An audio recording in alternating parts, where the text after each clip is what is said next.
Hi, this is Brian Griffiths, the founder of Maryland Podcast Month. Maryland Podcast Month was founded in 2018 to draw attention to all of the great podcasts and podcasters here in Maryland. And during this time of social distancing, there is no better time to start learning more about locally produced podcasts. Shows like my podcast, Red Maryland Radio, Eye on Annapolis, the Conduit Street Podcast, JB's Drive-In Podcast, the Maryland Crabs, Quality Time, the Society Fringe Players, and more are still putting out fresh content.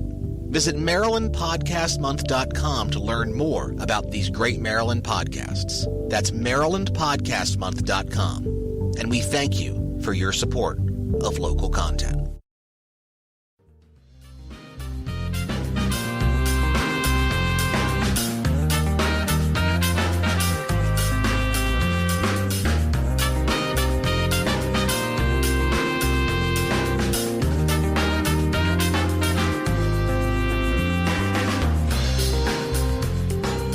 Hello and welcome to the Conduit Street Podcast.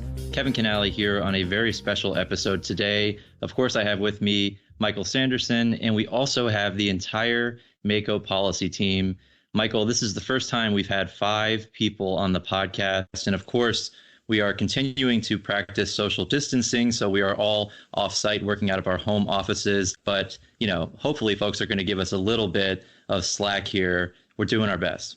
I like it. I think this is good. New frontiers for us. Some of the folks on this episode you have heard before. Natasha Mayhew. Natasha, how are you today? Doing good, Kevin. How are you?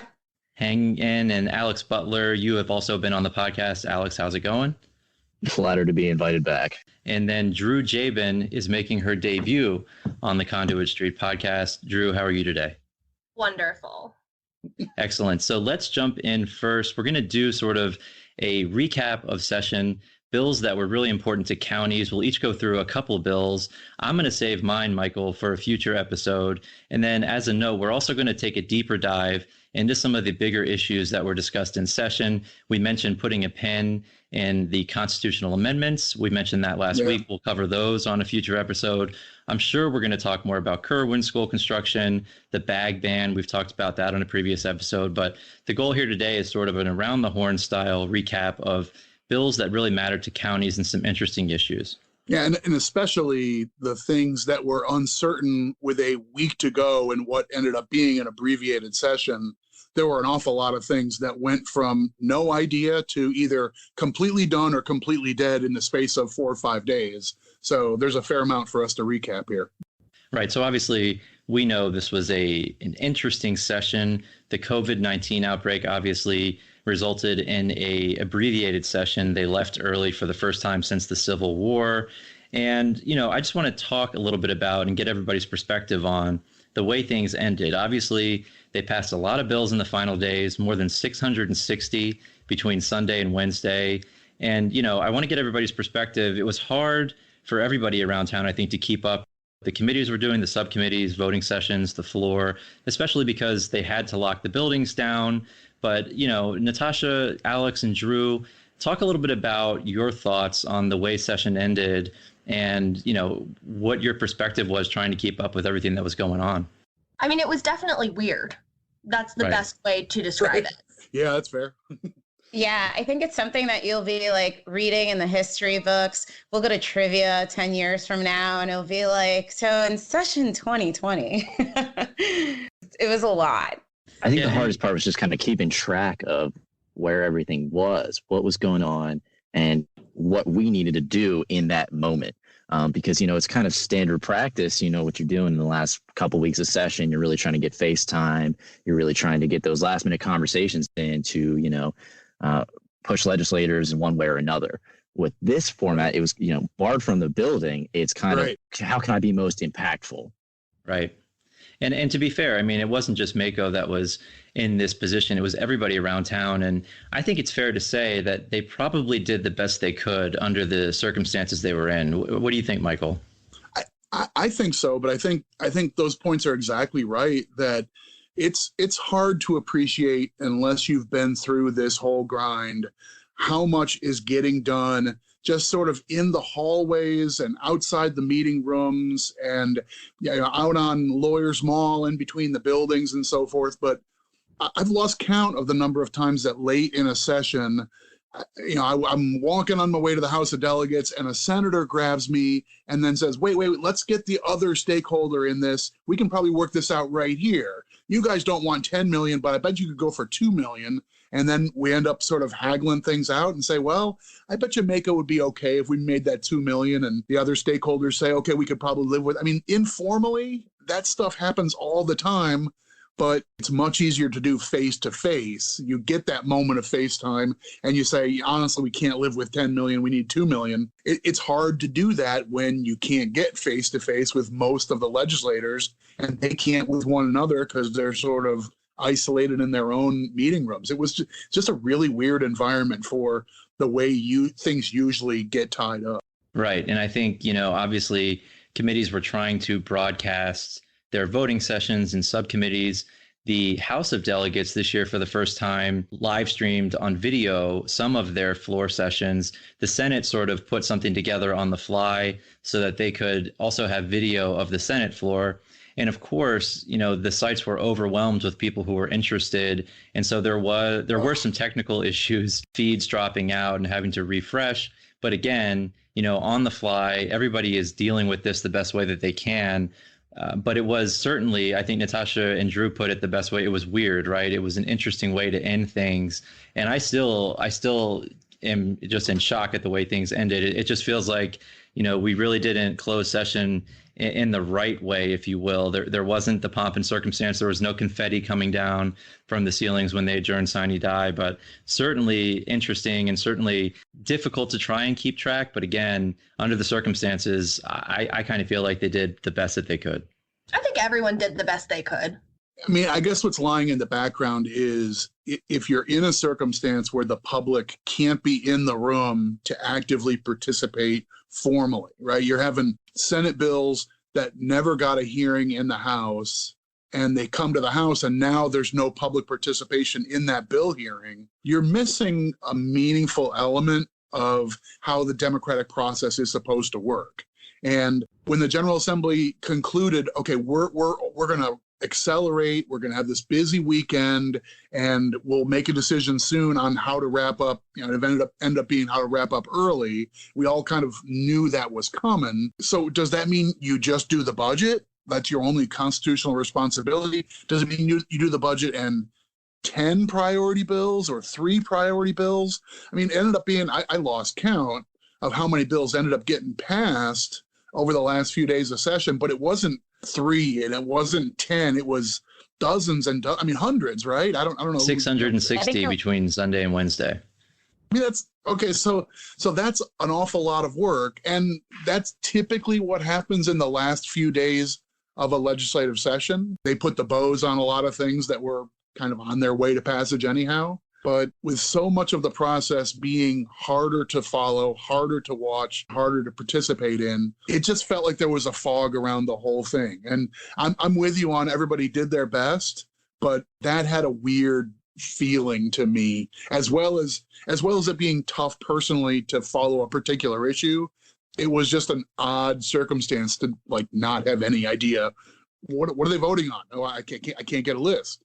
You used to be able to put that voting list by standing outside the committee. Now you can't. I'd agree with that. I mean, I live in Baltimore and I'm sitting there and to remotely have to try to pull up the General Assembly streams, and then, that goes down, and then you're following a reporter's feed on Facebook, and you're hopping around to whatever sort of stream works and checking Twitter to see who's reporting out on what's happening. It was really hard to keep track of everything going on. I thought it was nice that we did get to see, have a look into some of the voting sessions at least. I didn't get the lists of what they're voting on. So again, you're still sitting there listening, trying to keep track of what bills are being discussed at the moment. It was really disorienting from your typical being there face to face in the room, talking to your fellow lobbyists and advocates and other stakeholders and the delegates and senators themselves. Yeah, for me, I know I had to rely a lot on texting legislators and committee staff. And, committee staff, most of them were gone. They were mostly at home. So the General Assembly was also relying on a skeleton crew. And, when you think about what it takes to get a budget prepared and printed and on the floor, and some of these bills, updating fiscal notes, trying to keep track of everything that's going on with only a few staff members in the building, it's a gargantuan task. But trying to text people and get voting lists and find out what's moving and what's not, I agree. It seemed like there was a fog around everything, and it still feels like there's a fog around everything because obviously we continue to deal with the COVID-19 epidemic, and we don't really know how long this is going to go on for. Hopefully we won't see anything like this ever again. But you mentioned the media and following along. I think we need to give a huge shout out to the local media. I mean, because they were there every day. They were on the floor. They were in committees. They were allowed in the building. And so many people did rely on what they were reporting out to follow along. So they deserve a huge shout out. And I've seen other folks giving them credit where it's deserved for sure. Totally deserved. Definitely. Yeah, absolutely. As soon as the stream cuts out, I'm checking Twitter to see if anybody has an update. And oftentimes they did. It was the best information out there was on various social media, people doing live streams on Facebook pages and so forth. It was the single best source for stakeholders to stay plugged in. You could do the official stream, but following a reporter who, was able to follow the issue and hit the high points, irreplaceable. Let's jump into some of the issues that counties were very concerned with this session. Drew, since it's your debut on the podcast, we'll start with you. Talk about a few issues that you were following, that counties were really invested in, and how they turned out at this weird end of the session. Yeah, that sounds great. So definitely one of the good bills that actually made it all the way through and is waiting for the governor's signature is the Building Lifelong Library Learners Act. About encouraging minors to go to the libraries to get materials, and it eliminates fines afterwards so that there's no deterrent. What research has basically shown is that kids who receive fines for having materials out too long, they don't want to bring it back. So this bill would eliminate that and encourage them to come back. Counties obviously share funding responsibility for the libraries and support all kinds of resources for them. So this is really great. It's super exciting that it passed. Several libraries who had voluntarily taken up this policy. I'm not sure where it originated exactly. I know Anne Arundel was among a handful who have done it voluntarily, but then I lost count. When the bill came up to our legislative committee, there were a number of jurisdictions who were proud to say, well, we already did this locally, but sounds like a good idea. Right. Yeah, right. Definitely. And so was there a fiscal impact to counties for this bill, or was this something where the state's going to chip in that lost revenue if there were fines that were outstanding? From the research, even in the fiscal note, counties fund well over the minimum for their public libraries. So there really is not a big hit at all. But the bill does have some funding that comes to libraries for capital and so forth. So it was sort of, the carrot approach rather than the stick. I do think this is a good bill. Anything that we can do to keep kids coming back to the library and not disincentivizing them to show up, really keeping the doors open for all these kids is definitely a good thing. One of the most persuasive things I heard was the family who's worried about 25 cents a day fine. And so you're late on 2 books for 5 days, and that ends up being $2.50 or $5 or something like that. There are some families to whom $5 cash is a big deal.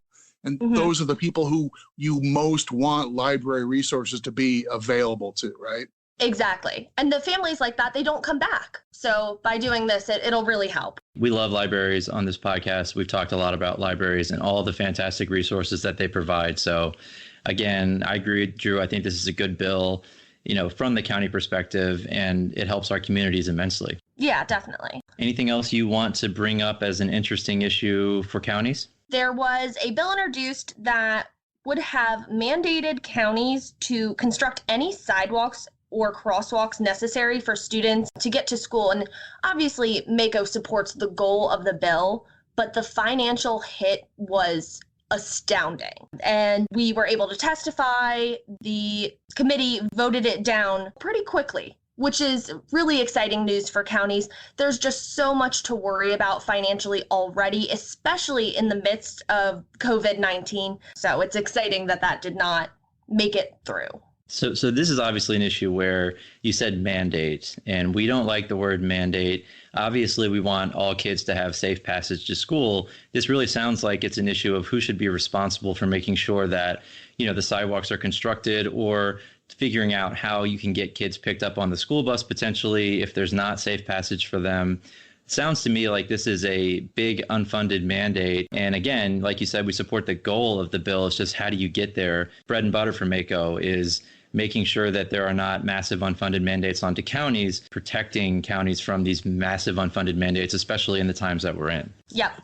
It's also one of those issues that it gets tangled the more you spend time on it. And during the bill hearing, you started to hear, well, the area I'm most concerned about is this numbered route.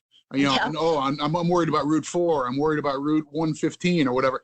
Oh, well, if it's got a number, that's a state road. So a bill that says the county's got to go build the sidewalks or the extra infrastructure, that's not even our right of way. We don't maintain that road.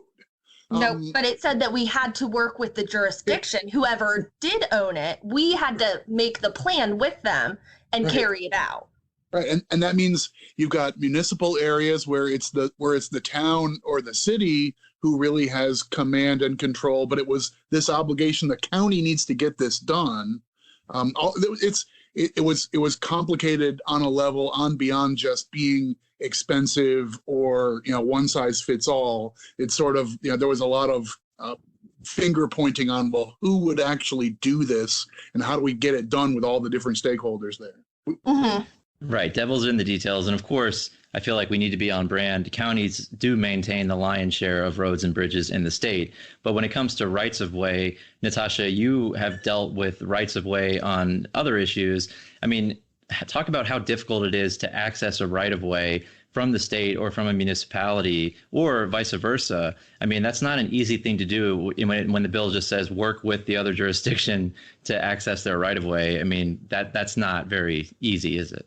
Right, because you'd be surprised at how many entities have already worked with the counties and have assets in the right of way, in addition to the local government assets and rights. And so you're really walking through having to deal with many different stakeholders, whether it's the utilities, other local governments that have assets in the right of way. It's not an easy task at all, or not simple to just say, yeah, just work it out. Right. And I also feel like once you bring the state in, once someone says, well, this would really affect the state too, and they have all these numbered roads, that's when things can, no matter what the issue is, that's when things can start to unravel a bit and things become way more complicated. It sounds like that's what happened here. So that bill was voted down, Drew. It actually did get a vote. Yes, it did. Do you expect this bill to come back next year? I mean, we're always interested in bills that may come back in different forms. Oftentimes, legislators will try and work with stakeholders in the interim, try to polish things up. But it sounds like it's an issue that needs to be addressed to make sure that kids have sidewalks to get to school. But this sounds like the devil's in the details, and maybe this will get polished up in the interim. Yeah, I mean, MACo would definitely, as always, be willing to work with the sponsor and hopefully talk things out. But as of the moment, I have not heard that this is coming back or not. Very good. So more to come potentially there. But I think, Drew, those are a couple issues that counties were watching very closely, big fiscal impacts there and also jurisdictional impacts. Thank you so much for sharing those. We'll go ahead and take a break. When we come back, we'll talk more with Alex and Natasha about some of their issues that were important to counties, all that and more after the break.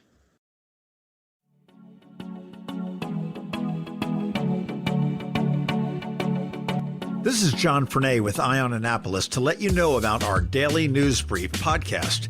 If you want to keep up on Annapolis area local news, local weather, and local events, check us out.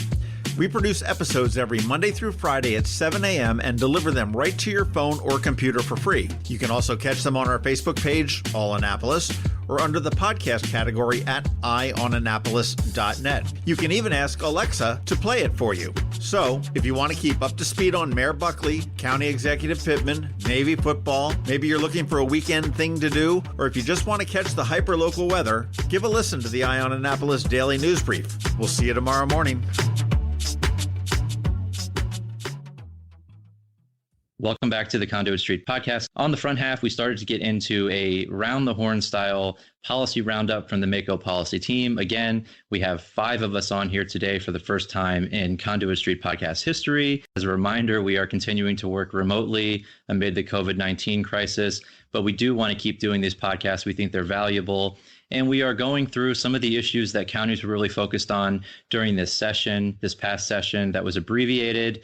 Again, we're going to hit some of these issues on future episodes, some of the bigger issues that we'll talk about down the line. But there are a number of issues that either passed or didn't pass that counties are really focused on. So, Natasha, you were covering a lot of bills this session. Do you have anything of significance to talk about? Maybe not some of the biggest issues, but some issues of note that counties were really focused on during the abbreviated session? Yeah, I'd actually like to talk to some of our correctional issues. So we had a pair of bills that I spent some time on that had to do with pretrial services and tools and costs. So one of them would have required pretrial risk assessment tools. So these are the tools that help to provide scores to individuals to see whether they're low risk or high risk, and they help the courts make decisions as to whether someone should be held in jail pretrial or released on other sorts of special conditions like home monitoring. So, Natasha, pretrial, what we're talking about here are people who have been charged with a crime. They're going to have a trial at some point, but in the interim, it's the county's responsibility either to hold them in the local jail or have some other kind of monitoring or whatnot. That's all sorted out. But these are people who have not yet been convicted of a crime. They're awaiting their trial, right? Right, correct. So everyone goes through the pre-trial process in the local jails. And once you've been convicted, that's when they make the decision as to whether or not your sentence warrants you to go to prison, which are the state facilities. For misdemeanors and other shorter duration sentence crimes, you could stay in the jails. But this is before the sentencing determination. It's before trial, pre-trial. And this is an issue that is not new this session, right? This has been, years and years of these assessment tools and pretrial in general. So this is not something that legislators have not heard about before. Right. So there have been efforts in the past to expand the use of pretrial services and tools and to set up funding for pretrial services. Some of those have been successful in the past. And so at this point, you have more than half of all counties having pretrial programs, and a majority of those that do have the programs of also using pretrial risk assessment tools. And that is what the bill I worked on was really focusing in on. So for that bill, the sponsors wanted to ensure that counties that are using these risk assessment tools are having them revalidated on a regular basis. When you say revalidated, what do you mean there? Just sort of a checkup on the tools and, whether or not they're working efficiently? Right, exactly. Because these tools are supposed to be calibrated for that county's demographics in general. And so this would make sure that the tool is still properly doing its job after you use it for years on end. Okay, so this bill, this sounds very complicated. It sounds like trying to avoid a one-size-fits-all here. You mentioned that half of the counties have these programs. So it seems like this is one of those issues where you're really trying to thread the needle and not be in a situation where it's one-size-fits-all, because we know that doesn't work. Right. And so some of the problems we were coming up with that the bill is introduced was that it had a very short time frame for revalidation and also no funding component for this. So it would be costly for counties that use these tools to have to continuously update them. And with the short time frame, it wouldn't allow sufficient time to get the data to have a good revalidation. So we worked with the sponsors to get some amendments onto the bill. So to elongate the time frame from 3 years to 5 years, and also to ensure that counties would be eligible for grants through GoCap and the pretrial grant program to perform those revalidations. I remember, Natasha, I testified on this bill in at least one chamber during the bill hearing, even though the conversation went on for a couple of weeks after that. And I remember it being pretty interesting in my mind that it sort of felt like, well, why can't we have a pretrial assessment tool that can help the district court commissioner in a big county and then another one for a small county? Can't we just like buy two of these and share them? And I think most stakeholders came back saying you really need to tailor it to your population and your demographics and so forth. And then the retesting every so often or revalidation every so often is a way to make sure there's public confidence that the tool is giving good guidance, right? Exactly. That was really the undercurrent there. And in the conversations that followed after those hearings was ensuring that there was public confidence in these tools. So ultimately, I mean, I know you worked a lot on this bill. You said there were amendments. What happened with the bill? Is this one that got through before, the rush of bills at the end of session? Did this one pass? Yes, this bill passed. This will tie into a second bill I'd like to talk about that unfortunately didn't pass. But one of the recommendations here or amendments that we had on the bill that we wanted, I mentioned the pretrial grant program, and we wanted to extend that grant program.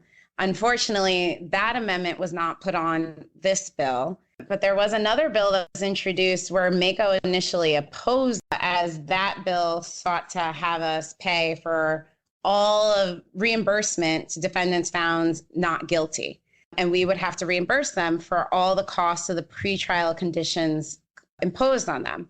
So as we talked about a little bit earlier, when we talk about a pretrial condition, we're talking about, it could be home monitoring, it could be drug testing, it could be going to drug treatment or other mental health treatment and other needs, making sure essentially that you report to court. So that bill, as introduced, would have had a horrible impact on counties. It was millions of dollars in costs that were completely outside of our control. As we all know that the criminal justice system is pretty intricate, and there's a lot of different points and at play when someone's going through the process that leads them to either having a guilty or innocence conviction. So the bill was amended to try to address MACo's concerns over the pretrial grant program. So they completely gutted the bill that we hated and tried to push forward a bill with our amendments that would extend the pretrial grant program, still addressing some of the sponsors' concerns, which were over the costs for some of those conditions. The bill as amended would have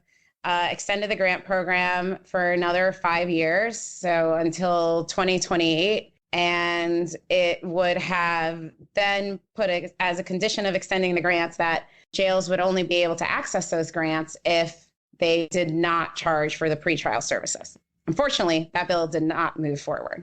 So where did it end up? It made it out of the House and into the Senate, but in the rush of trying to finish everything in time, it didn't move forward from the Senate. And so you mentioned extending the grant program. That probably had a fiscal note attached to it. And we know that this year, the General Assembly was very concerned about any sort of big state fiscal impacts. They're doing some of the big legislation such as Kerwin, and now obviously with the COVID-19 epidemic, they had to make some funding available to deal with that as well. So it sounds like with the abbreviated session and potentially a pretty substantial fiscal note, this just wasn't able to get through. I mean, is that sort of your assessment on why this didn't go anywhere? Because it sounds like at the end of the day, it was a good bill. Yeah. With the amendments, it turned into a pretty good bill. And the grant program is funded at $1 million a year. And so that it would have come with a fiscal note of a couple of $1 million more, at least $5 million more from its original introduction.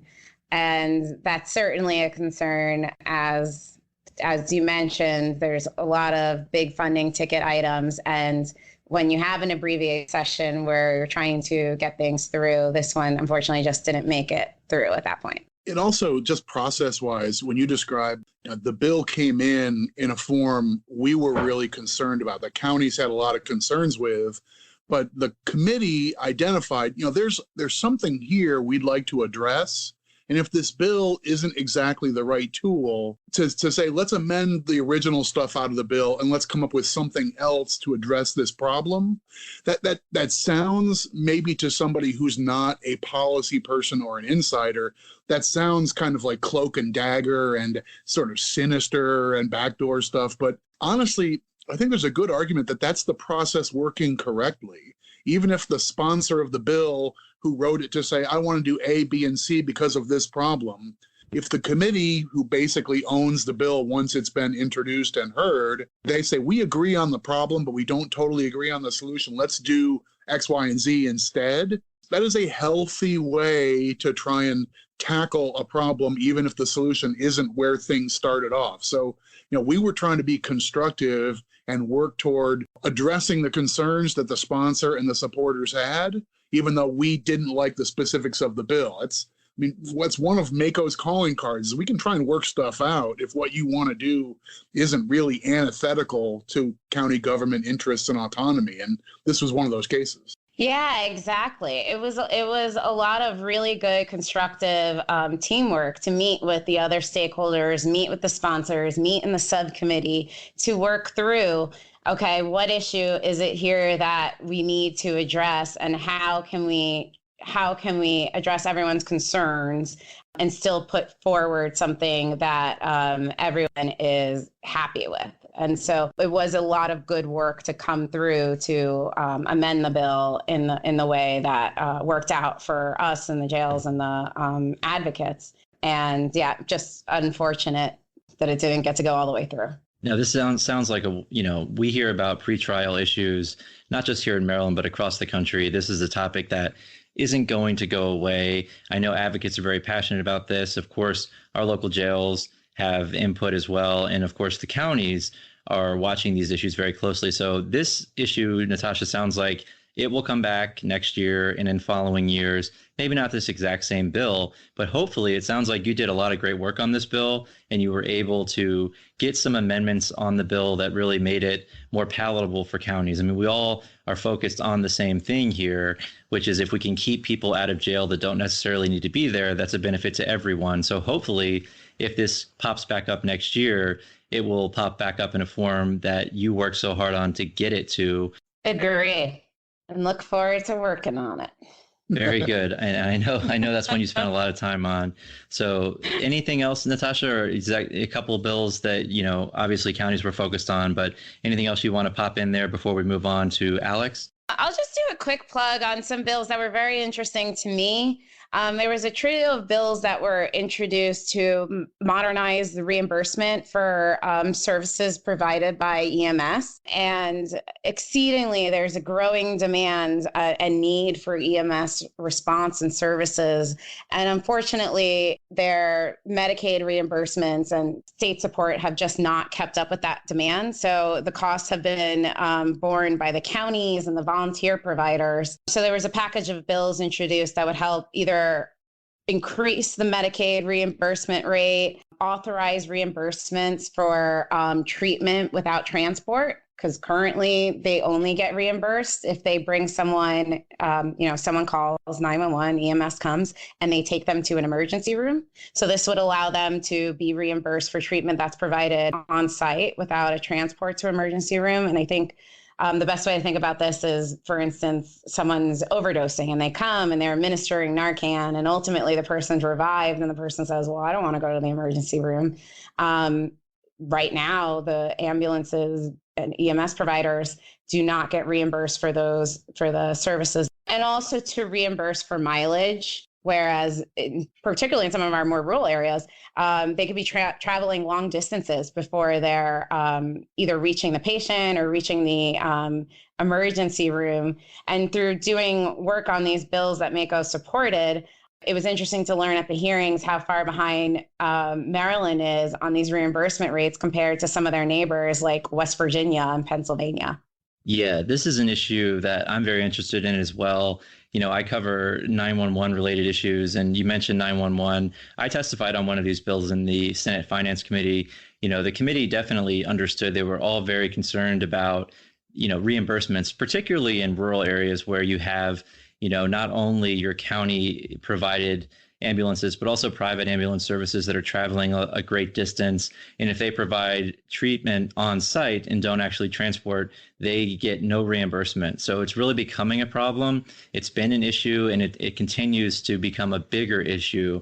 So I feel like this is one. Unfortunately, these bills were, I think, a victim of not only maybe a fiscal note, but also the abbreviated session. But this is one that's going to continue to come back. All of our counties are concerned with this issue and how it affects them moving forward. But it is a fascinating issue, and it's one that's going to have to be addressed sooner rather than later.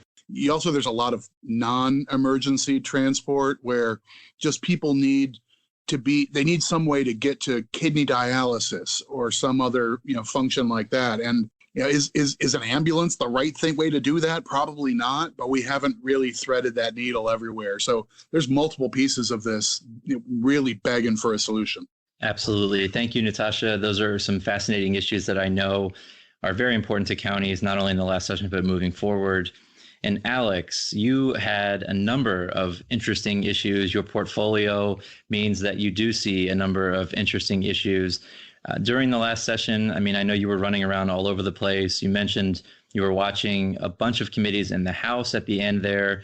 Let's hear from you about some of the issues that counties were really concerned with from last session and how maybe those issues turned out. Yeah, so very interesting year in all of my policy areas for counties, all the subjects from ethics and transparency laws to planning and zoning and environmental issues.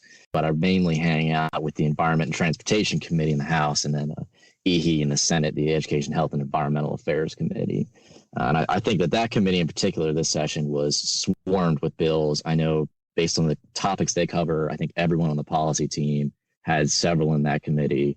And I think they had the most out of any committee this session. So I just want to commend them for all of their work on all those bills. It was a lot this session. And I think I'll just kind of highlight a few interesting ones. And I'll start with the Water Quality Accountability Act of 2020. This was a bill, it was lobbied for by private water supply companies. They said that it would lead to early detection of water quality issues. Talking about something like that happened in Flint, Michigan, or other places where you saw some contamination issues. And it requires that water supply utilities, they'd have to maintain an asset management plan, cybersecurity plan, have to inspect certain valves in certain ways. It would have treated all water supply systems the same, whether they serve as few as 25 residents or thousands of residents. And some of those prescriptive, testing protocols wouldn't actually, do what they're supposed to do. So it would have just led to overburdensome regulation that would not actually guarantee better results. And if you didn't adhere to those standards, then the bill said that you could no longer receive public funding from important areas such as the Drinking Water Revolving Loan Fund. Let me stop you there because I think you're being very generous. I covered one of these bills for you in the Senate, and, I was on a panel and, all that stuff, it sounds very good. Cybersecurity and making sure that, all the infrastructure is up to date and it's safe. But the reality of this bill is very different, right? I learned a lot about what this bill really was and where it was coming from. Talk a little bit about that and why it was so concerning, where this bill not only was coming from, but also what we think it ultimately was trying to do. Right. So, right off the bat, it would cripple water systems, and it would likely force them to sell their assets to the private sector. And that's why it was lobbied by private water supply companies.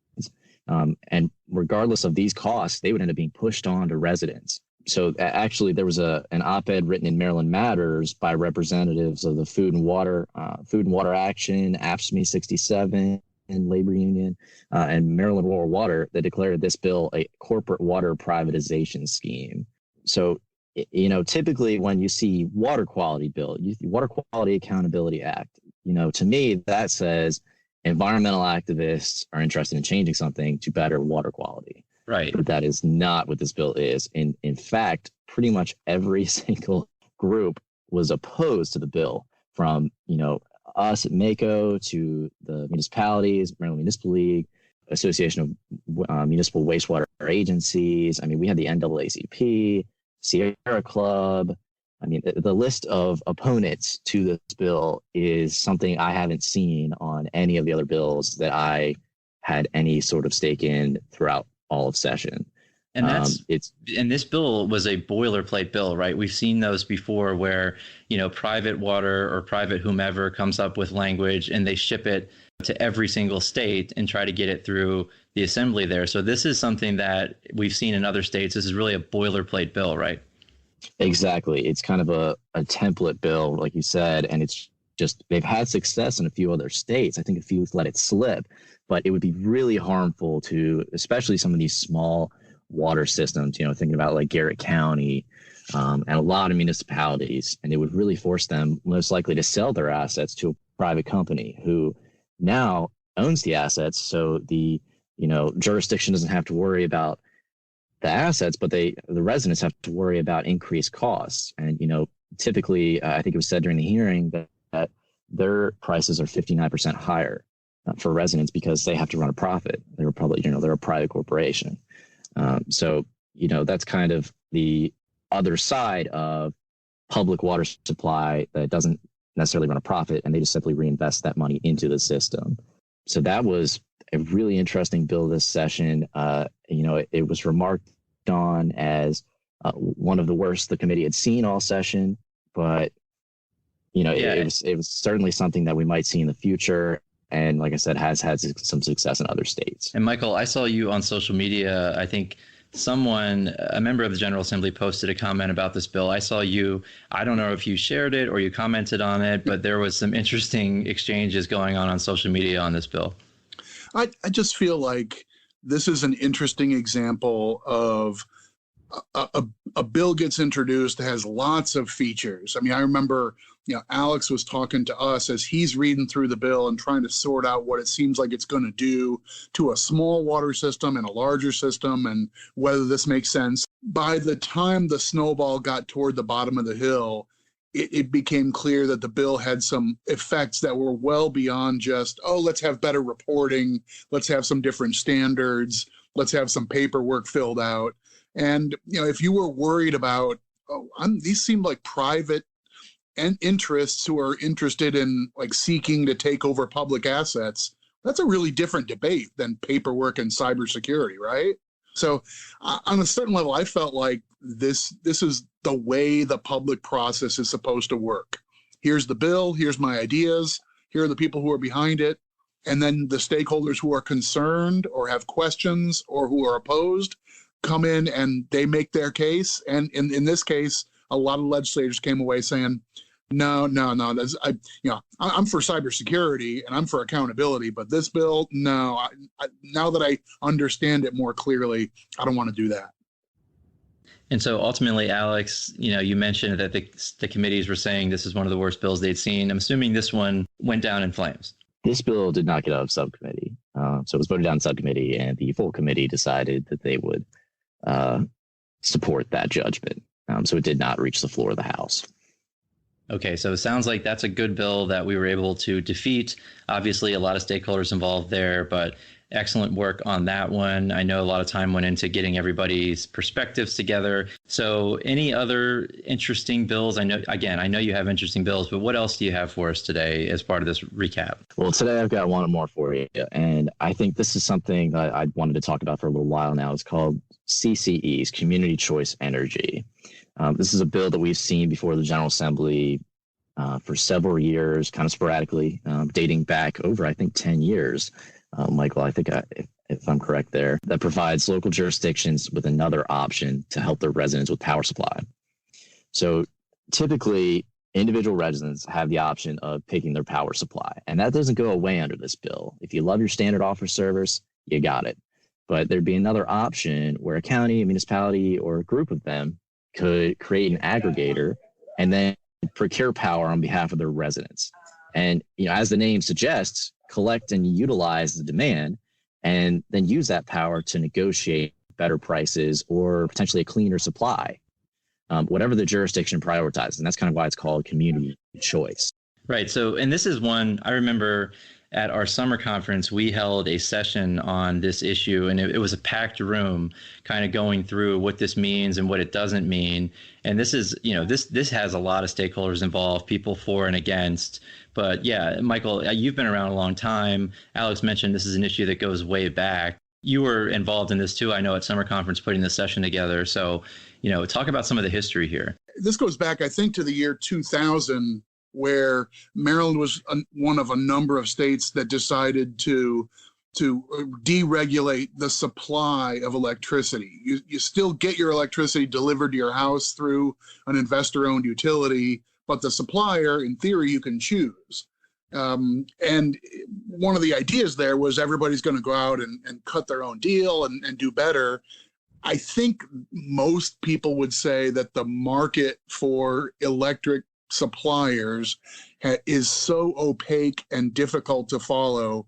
It's tough to go out and feel like, oh, I'm getting a better deal. I'm now an expert enough that I've decided to choose this company. I mean, here's somebody with a bunch of windmills, and here's somebody who says you get a 30% rate cut, and I don't really know what this means. Am I signing up for a 4-year term that's complicated? So the idea of this bill was, hey, maybe a town or a county can get together on behalf of their citizens who don't opt out and say, let's all get in together and save money, or let's all get in together and go green. It's been out there this idea has been kicking for 20 years or so in one form or another. That's right. And this year, actually, I think it went the farthest it ever has. It passed out of the Economic Matters Committee in the House as a pilot project, specifically for Montgomery County. And that was really due to the great support of the Montgomery County delegation. Unfortunately, and then it made it to the floor and made it out of the House, and then it stalled in, the crazy final days of session in the Senate Finance Committee. So definitely think that this is something that you're going to see in subsequent years and might have a chance of passage, especially since it got this far this session.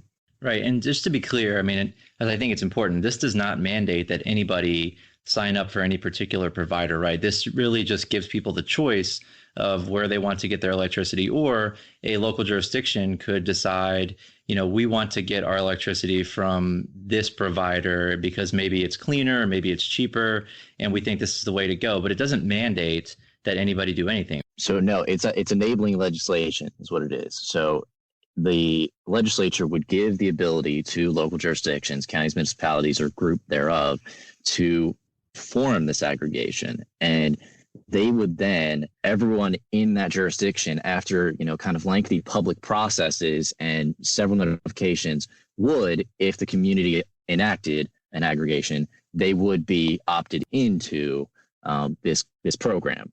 But, however, at any time, that resident could then opt out of that and still have their standard offer service if they felt that was the better option for them, or they could, continue to participate by default in the aggregation service provided by the jurisdiction. So they can, go with what the county's doing, county municipalities doing, and pursue that kind of cleaner or, cheaper energy, possibly even a combination of both.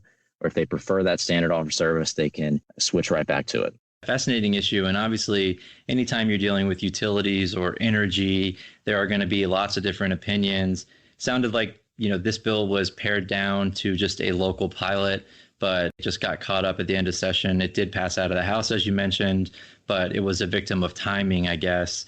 And you expect this one, as you said, to come back next year and in the years ahead, potentially maybe in a little bit of different form to try and assuage some of the concerns that were raised at the hearings? Yeah, I would definitely look for this one in subsequent sessions. I think that, there was a lot of interest from counties, municipalities, particularly Anne Arundel and Montgomery. And I think that as more people look to kind of increase their clean energy portfolio or look to kind of help their residents with some cost issues in power supply, I think that more and more jurisdictions will push for this. And I think that it's something to look out for. It might pass in a later session.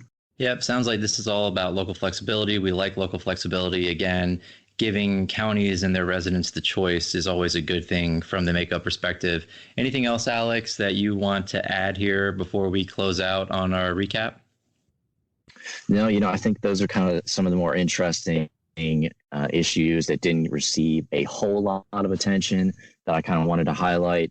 As I said, very interesting session across all of my areas and across all of MACo's portfolio. But that's all I have for today. Let's put a pin in the bag ban and the point of sale limits on plastic and paper bags, because that one is worth a deeper exploration. We talked about it back in, I don't know, in February, but the aftermath of yet another failure is worth maybe a longer autopsy, I think. Yeah, I could talk for all day about the bag ban. I think we'll spare our colleagues and and the listeners of this podcast that whole saga this time, but you'll get it soon. For sure. Thank you so much. We're definitely going to come back and talk about that. And Michael, we're finishing up this recap here, but we do have some special episodes coming. I know next week we're going to have a special guest. I think you and I have talked about trying to maybe put out some more content in the midst of this quote unquote quarantine, to keep our listeners plugged in here. But I'm excited for next week. And I think exciting things to come with the podcast generally. Yeah. So hey, if you're out there and you're listening to Conduit Street and you feel like, hey, maybe something more, drop your idea. Hit us up on social media or send an email to Kevin or Michael at the MACo email address. Get something in the mix, because we are actively thinking about what we can do with this medium, given working remotely and so forth, but this is an opportunity maybe to explore some things that we might not have otherwise had time to. So we're open. Well said. So we'll go ahead and leave it there for this week. As always, if you enjoy the podcast, please go ahead and subscribe. As Michael mentioned, follow along on social media. Drop us a note if you have any ideas of something you'd like us to take a deep dive on, or maybe some guests that we could invite on. And of course, the Conduit Street blog. We did a recap here. We have full recaps of every issue area on the Conduit Street blog. Just go to conduitstreet.mdcounties.org. You'll find everything there. But until next week, stay tuned for a special episode. For Natasha, Drew, Alex, and Michael, this is Kevin signing off, and we will talk to you soon.